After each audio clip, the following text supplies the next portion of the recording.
So to be fair, I didn't even know this movie existed until I saw it on one of those top 10 movies you probably haven't seen but should see list. But ever since I saw it on there, I've been looking for it. And to my surprise, it's been on Amazon Prime this whole time.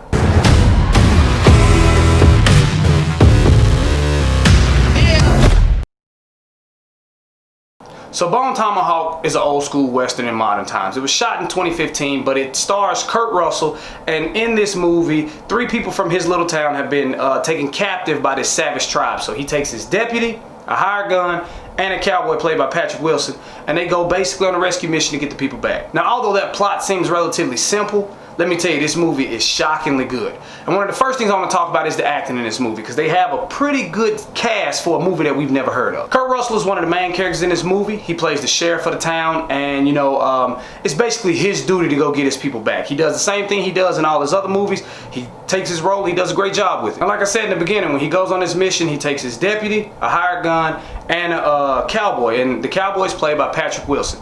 Patrick Wilson always came across as one of those guys, like, I recognize him in a lot of movies, but he never has a standalone film that I'm just like, that's the guy. The only movie I can think of is In the Tall Grass, and that's a Netflix original. But in this movie, he does a pretty good job. He plays an injured cowboy, and his wife is actually one of the people who is taken, so of course he has to go on the mission, but of course due to his injury, he slows the crew down.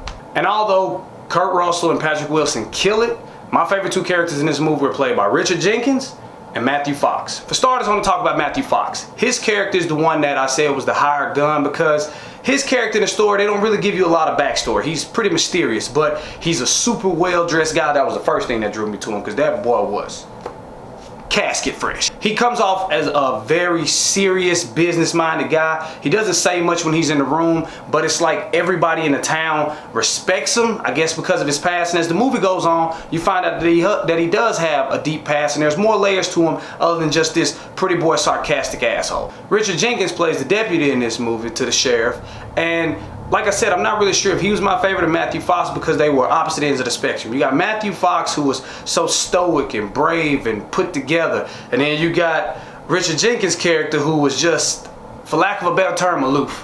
One of the reasons I say that he was one of my favorite people in this movie is because he made light of everything. I mean, there's one scene where Patrick Wilson's character calls him a dumbass, and then he comes back and apologizes to him. He's like, hey man, my bad, didn't mean to call you that. And he was like, well, when my wife was alive, she used to call me a dumbass. So it kind of felt good. And it's just like he did that throughout the whole movie. He turned every serious situation into a funny moment, and I love him for it. So now that we got the plot and the main characters out the way, I want to speak about the visuals in this movie. If you're anything like me and you love a good graphic movie, this movie does not disappoint. But if you're on the flip side, you're somebody who doesn't care for too much blood and gore and visuals, then this may not be the movie for you. But for me, I loved it. Whenever something was hacked off, shot off, blew off, you saw it in all its bloody, gruesome glory, and I was all in on it. Now, even though the graphics are great, the runtime does exceed 2 hours on this movie, so unless you're a die-hard movie guy like me, I can understand how a 2-hour-plus movie could be hard to sit through. But with this movie, I think that they did such a great job with the dialogue, the character development, and then throwing in the visuals and the action that you can stay entertained throughout it, and you won't really find the pacing too much of a problem. Well, at least I didn't.